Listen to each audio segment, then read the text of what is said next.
Hello, good afternoon everyone. आज के lecture में हम स्वराज पार्टी के बारे में देखेंगे। लास्ट लेक्चर में हमने क्या क्या देखा था, एक बार उसका रिवीजन कर लेते हैं। सबसे पहले हमने लास्ट लेक्चर में क्या देखा था, सबसे पहले हम देखते हैं। हमने लास्ट लेक्चर में देखा था पृष्ठभूमि। तो हमने स्वराज पार्टी की क्या देखी थी,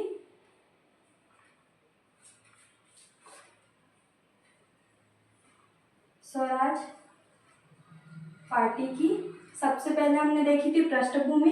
तो हम एक एक करके एक बार रिवीजन कर लेते हैं। पृष्ठभूमि देखी थी। पृष्ठभूमि में हमने तीन चीजें पढ़ी थी कि असहयोग आंदोलन को वापस लेने के क्या पश्चात क्या हुआ था, कांग्रेस की राजनीतिक जो कार्यक्रम है उसमें शून्यता आ गई थी। फर्स्ट ये हमारा पॉइंट था। सेकंड था कि जो मॉन्टेग्यू जेम्सफोर्ड सुधार अधिनियम 1919 के अंतर्गत जो चुनाव होने थे विधान परिषद में, उसमें भागीदारी की जाए अथवा ना की जाए। तो ये सेकंड पॉइंट। थर्ड पॉइंट कि गांधी जी की गिरफ्तारी के बाद क्या राजनीतिक खेमे में क्या शून्यता आ गई थी। ये तीनों क्या हमारी पृष्ठभूमि थी स्वराज पार्टी की स्थापना को लेकर। तो ये हमने पृष्ठभूमि देखी थी। इसके बाद हम देखेंगे कि दो संस्थाओं में परिवर्तित हो गई थी। एक तो परिवर्तनकारी विभाजन हो गया था, तो एक परिवर्तनकारी देखा था और एक हमने अपरिवर्तनकारी देखा था। तो परिवर्तनकारी में कौन कौन थे, तो CR दास और मोतीलाल नेहरू, जिन्होंने क्या विधान परिषद के चुनाव में भागीदारी को बोला। और अपरिवर्तनकारी संस्था में कौन थे, राजेंद्र प्रसाद, वल्लभ भाई पटेल और राजगोपालाचारी। इन्होंने क्या विधान परिषद के चुनाव का क्या बहिष्कार किया। तत्पश्चात क्या हुआ था, इन जो वैचारिक द्वंद्वों के बीच क्या हुआ था, कब, तो हम देखते हैं दिसंबर 1922 में। दिसंबर 1922 में क्या हुआ था, दिसंबर 1922 में गया में क्या हुआ था, एक कांग्रेस का अधिवेशन हुआ था, जिसकी अध्यक्षता किसने की थी, तो CR दास के द्वारा इसकी अध्यक्षता की थी, जिसमें क्या चुनाव में भागीदारी के लिए बोला था, परंतु ये प्रस्ताव क्या किया था, खारिज किया था।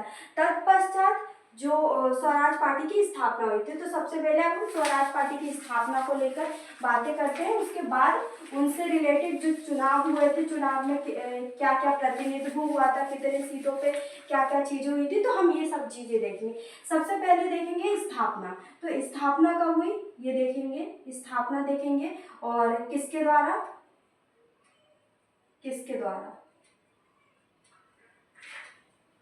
और इसके बाद हम देखेंगे क्या क्या चीजें हुई। तो सबसे पहले हम स्थापना देखेंगे। स्थापना कब हुई इसकी, मार्च 1923 में हुई। तो मार्च 1923 ईस्वी में इसकी स्थापना हुई। इसके बाद किसके द्वारा की गई इसकी स्थापना, तो अध्यक्ष इसके कौन थे, तो अध्यक्ष थे CR दास और महासचिव किसको बनाया गया, तो मोतीलाल नेहरू को, महासचिव मोतीलाल नेहरू, महासचिव किसको, मोतीलाल नेहरू को बनाया। अब इसमें देखेंगे हम दो नाम थे, एक तो स्वराज पार्टी भी बोलते हैं, स्वराज पार्टी, क्योंकि ये नाम पूछ सकते हैं आपसे, स्वराज पार्टी, और कांग्रेस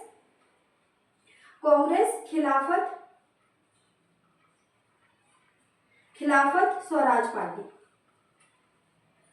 तो ये दो नाम इसी के हैं ना, स्वराज पार्टी के। तो स्थापना देख ली हमने मार्च 1923 ईस्वी में स्वराज पार्टी की स्थापना, कांग्रेस खिलाफत स्वराज कमेटी, अध्यक्ष CR दास और महासचिव। अब हम देखेंगे कि इसकी जो विचारधारा थी, विचारधारा कैसी थी, तो विचारधारा बिल्कुल कांग्रेस के कार्यक्रमों के ही अनुरूप थी। तो क्या थी, जो विचारधारा थी, कांग्रेस के कार्यक्रमों को ही अपना कार्यक्रम बनाया, है ना, कांग्रेस के कार्यक्रमों को ही अपना कार्यक्रम बनाया, है ना। परंतु बस एक चीज में अंतर था, परंतु क्या हुआ था, जो 1919 के चुनाव में क्या भागीदारी, बस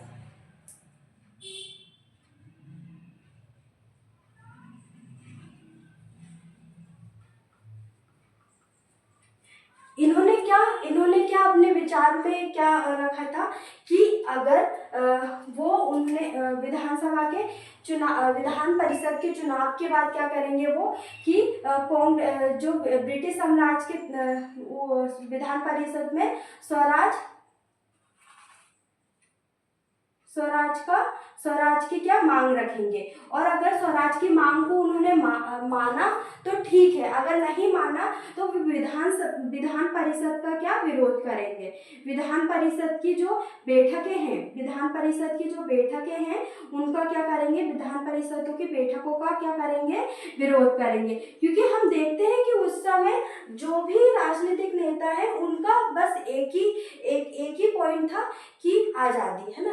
तो हम देखते हैं कि हम किसी भी राजनीतिक नेता को उस समय गलत कि ये इन्होंने ऐसा क्यों किया, इनको ऐसा नहीं करना चाहिए, ये हम नहीं बोल सकते, क्योंकि सभी का एक ही लक्ष्य था, वो था भारत की स्वतंत्रता।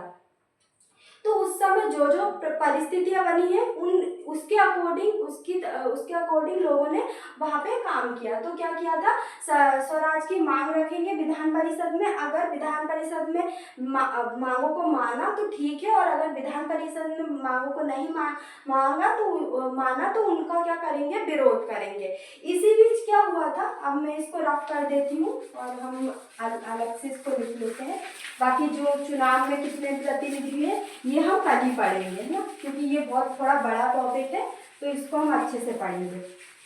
तो क्या हम देखते हैं दिसंबर 1923 में, सितंबर 1923, आप ये थोड़ा ये चीज़ें याद रखना, सितंबर है दिसंबर है ना, क्योंकि कोई भी है वो कंफ्यूज हो ही जाता है। सितंबर 1923 ईस्वी में कहाँ पे अधिवेशन हुआ था, तो दिल्ली में अधिवेशन हुआ था। किसका, कांग्रेस का, है ना। तो आगे लिख लेना, कांग्रेस का दिल्ली में अधिवेशन हुआ था, जिसमें अध्यक्षता किसके द्वारा की गई थी, तो अध्यक्षता किसके द्वारा की गई थी, हम देखते हैं। अध्यक्षता मौलाना अबुल कलाम आजाद, है ना, मौलाना अबुल कलाम आजाद। तो अध्यक्षता मौलाना अबुल कलाम आजाद के द्वारा की गई थी। अगर हम प्री के पॉइंट ऑफ व्यू से देखें तो इसमें ये इम्पोर्टेंट है कि प्रथम युवा सदस्य, है ना, प्रथम युवा अध्यक्ष क्या है, प्रथम युवा अध्यक्ष। तो हम ये लिख सकते हैं प्रथम युवा अध्यक्ष कौन थे, तो मौलाना अबुल कलाम आजाद। इसमें क्या बोला गया, इसमें क्या बोला कि विधान परिषद के चुनाव में जो स्वराज पार्टी के अंतर्गत कांग्रेस के सदस्यों को स्वतंत्रता प्रदान की गई चुनाव में लड़ने की। तो हमने बस इसमें क्या एक जो प्रस्ताव है वो आप लिख लेना। सबसे पहले कब हुआ, दिसंबर 1923 ईस्वी में कांग्रेस का दिल्ली में अधिवेशन हुआ, अध्यक्षता मौलाना अबुल कलाम आजाद के द्वारा की गई, और जो कि क्या थे, प्रथम युवा अध्यक्ष थे। इसमें क्या प्रस्ताव रखा कि विधान परिषद के चुनाव में स्वराज पार्टी के अंतर्गत कांग्रेस के सदस्यों को क्या दी गई, स्वतंत्रता दी गई कि वो चुनाव लड़ सकते हैं। किसके विरुद्ध, स्वराज पार्टी के विरुद्ध। यहाँ पे आप ब्रिटिश सरकार नहीं, स्वराज पार्टी, है ना, तो वो किसके विरुद्ध चुनाव लड़ना है, स्वराज पार्टी, है। इसके बाद हम देखेंगे तो चुनाव कब हुआ, तो चुनाव हम देखेंगे, चुनाव हुआ नवंबर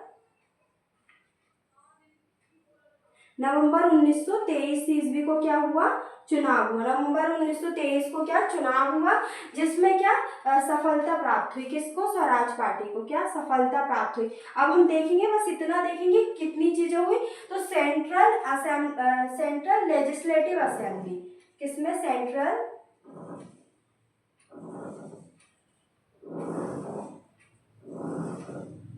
सेंट्रल लेजिस्लेटिव